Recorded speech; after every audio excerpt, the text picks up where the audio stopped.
घरमै बनाएको पानीपुरी खाएर हालत यस्तोसम्म हुन्छ भनेर मैले सोचेको पनि थिएन।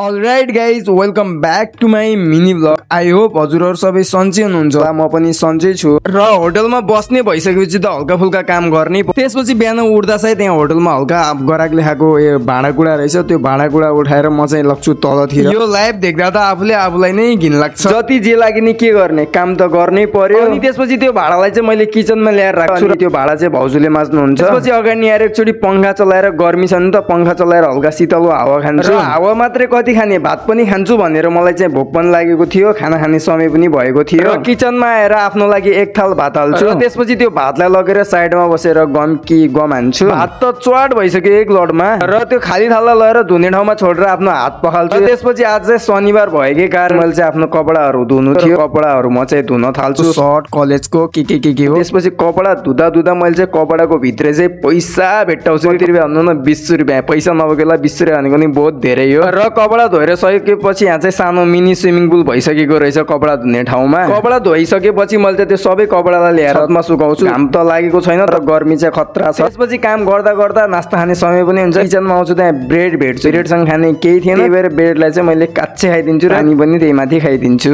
र भोक डेन्जर लागेको बेर मैले चाहिँ पानीपुरी किनेर ल्याएर घरमै पानीपुरी बनाएर खानु पर्यो भनेर म पानीपुरी बनाउँदैछु। र पानीपुरी चाहिँ यति धेरै भयो। त्यसपछि पानीपुरीको पानी सबै बनाएर मैले चाहिँ त्यो पानीलाई माथि ल्याएर आउँछु। लास्ट स्पाइसी छ। र त्यसपछि घरमै बनाएको पानीपुरी कस्तो भयो होला, ल खाएर यसलाई टेस्ट गरौँ है त।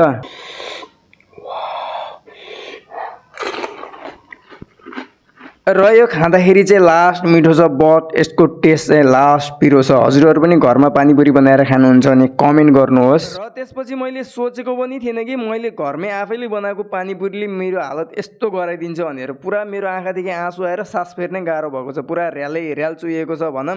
अनि आजको लागि यति नै। कस्तो लाग्यो भिडियो, राम्रो लाग्यो लाइक गर्नु होला। Okay, by by.